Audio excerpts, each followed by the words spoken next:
Hi book fanatics, welcome to Books and Biographies 101.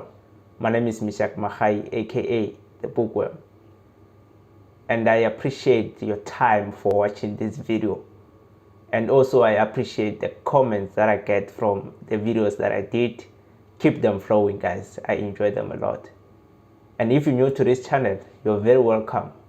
Please subscribe to this channel so that you continue to get good food for thoughts.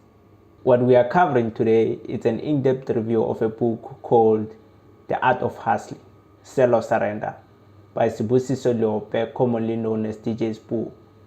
It felt so amazing reading such a masterpiece from a South African. This shows that when we are sleeping or having useless time, people are hustling, and they are hustling very hard. DJ Sbu achieved beyond what an ordinary South African from Tembisa is expected to achieve, simply because he was committed to doing something rather than nothing. When we see DJ Sbu, we see an artist, an author, an entrepreneur who now owns Massive Metro FM, TS Records, Mofaya Beverage Company, Logo Flames Whiskey Company, Sbu Educational Foundation, Leadership 2020, Microblast, which is an app for TV channel. He has 3 books and he's still eager to achieve even more. And we say he's lucky or he's favored by God. And some of us go to an extent of wishing to be like him without even considering what happened behind the scenes of his success. So it's important to know what happened behind the scenes because it defines the success of a person. He was born in the impoverished streets of Tembisa. And at a younger age, he learned how to sell just to relieve the financial constraints of the family. He is a living testimony that you can be born in an impoverished area and still achieve beyond your thinking. He never expected to achieve what he achieved today, but he did so because of his commitment to doing what he was doing on a daily basis, which is hustling. At an early age of 17 years, he admired to be a radio presenter and a musician. Nothing came easy for him, but he always had that drive to achieve. So he managed to work at YFM for 2 years without payment, and later he was fortunate to prove his importance on YFM and he got paid. He later became DJ Sbu, who provided South Africa and the rest of the world with enjoyable Kwaito music and co-owned TS Records music studio. He later got a job on a TV show called Friends Like This, and at about that time he was working at Metro FM. In that time, Mofaya Beverage Company was being implemented. And the major mistake that he did was to advertise Mofaya on stage at the Metro FM Awards show. That turned his life completely around. He got fired from the Metro FM. He got fired from Friends Like This TV show. He lost his mansions. He lost his fancy cars. He got dumped by his wife, and he went back to live in a small apartment with no car. And that's when the real hustle started. I'm quite sure a lot of you have seen the videos of him selling Mofaya on the streets, in the taxi ranks, on highways. And if you didn't, you might consider visiting his Instagram page to see that. He worked his way up, and within few years, his Mofaya Beverage Company was booming. He built his own radio station from scratch, which is called Massive Metro FM. His organizations, Sbu Educational Foundation and Leadership 2020, were gaining a lot of success. His Hustler Academy was gaining attention, and in short, he was more successful than he was before. All his success did not come naturally.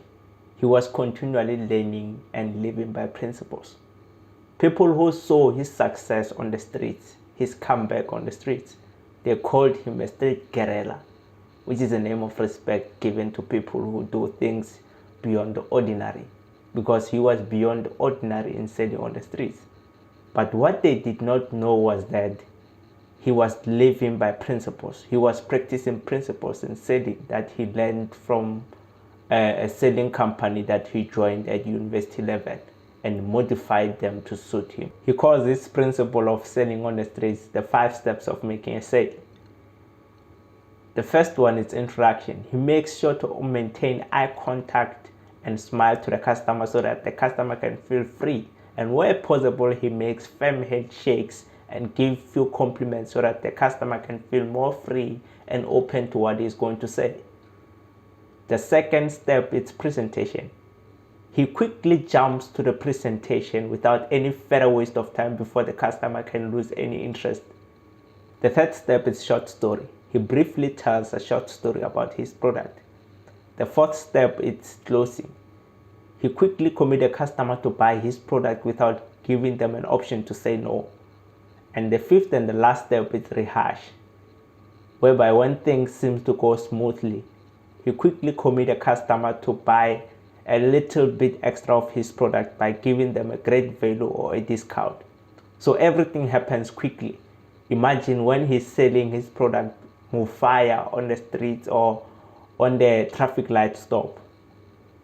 This is a clear definition of being exceptional. He also practiced this principle in making deals for his company. So just to touch on a few of the principles that he also lives by on a daily basis, one of them being taking advantage of the subconscious mind, which is better explained by Napoleon Hill in the book of Think and Grow Rich, which I'll probably review next. But in short, the subconscious mind stores and suggests what you do on a daily basis. For example, if a person keeps on lying, they end up believing that their lies are true. In this book, DJ Sbu shows us that he's not just successful, he's also smart and a person who prefers to be continually learning because of the codes that he holds important to him in controlling his moves. One of them being the most powerful tool you have is your mind. Every no brings you closer to a yes. Get out of your comfort zone. You can bounce back. And a lot more of the codes that he explained based on his experience. The overall philosophy of this book is that you can be anything if you believe in yourself. And the other thing that I've noticed is that we are ordinary because we don't live by principles. What we don't realize is that all successful people are living by principles. And if you don't believe in what I'm saying, go open their books, all of them. So if you as a person now, you live your life without principles that govern your life, it is clear that you don't have direction. And that's a major problem. If you like today's in-depth review, hit that thumbs up, comment down below what you learned. And if you're not yet subscribed to the channel, please do so. Subscribe to the channel, hit that post notification bell so that you get informed whenever I post and probably be the first person to see my videos. And please find the link for the PDF version of this book in the description below if you're interested in reading the book. And other than that, I'll see you soon. Peace out.